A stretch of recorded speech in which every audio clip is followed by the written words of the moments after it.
You know, since the birth of the internet, I've always enjoyed those stories that seem to bounce from email inbox to email inbox. Sometimes you get to see the story close to the time of its birth, and then a few weeks or months later you get to see it again after it grows and people add new facts and details with each click of the send button. In recent days, I've seen my own name circulating in a number of discussions, and I've noticed that once again, as the story spreads, people seem to be attaching details they appear to be getting from sources other than me. I truly believe that people mean well and have the best interests of the ministry at heart as they pass along information they've discovered or received online. But as stories take on a life of their own, this actually creates a stressful situation for my team at It Is Written. We end up spending our time fielding phone calls instead of getting on with the work of soul winning. So, as friends and supporters of It Is Written, I thought I'd take a moment to give you the story straight from the horse's mouth, so to speak.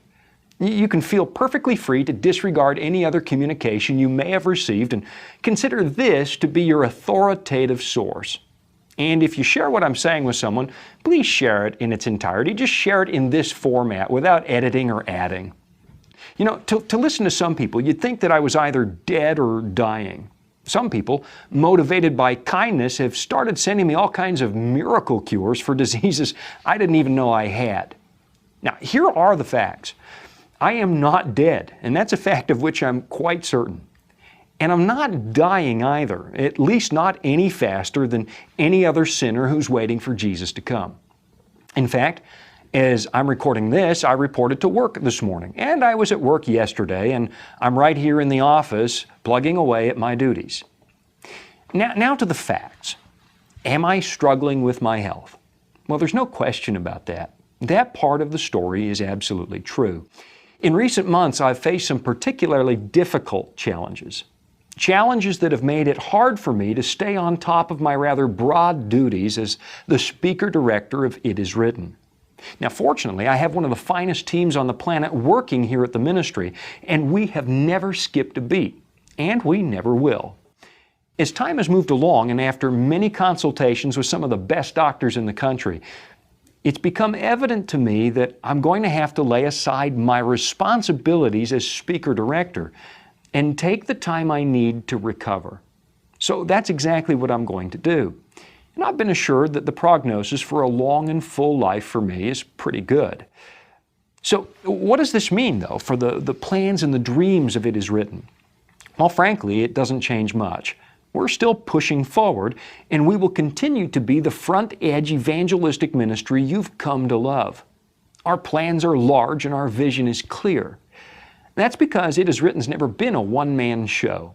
God has surrounded me with an absolutely incredible team, and they've been busy making me look good for years now. As my role now shifts, the ministry is not lacking leadership or direction. In fact, right now, I'm sleeping very well at night because I have personally seen how God is going to provide for It Is Written and how He intends to keep our vision right on track. Our passion for evangelism, it's alive and well. Our planning process is still in high gear. Our partnership weekends are still taking place because we have so much to talk about. In the coming weeks, you're going to be amazed by some of the news that comes out of your ministry and the miracles that God is working during this unique time of need.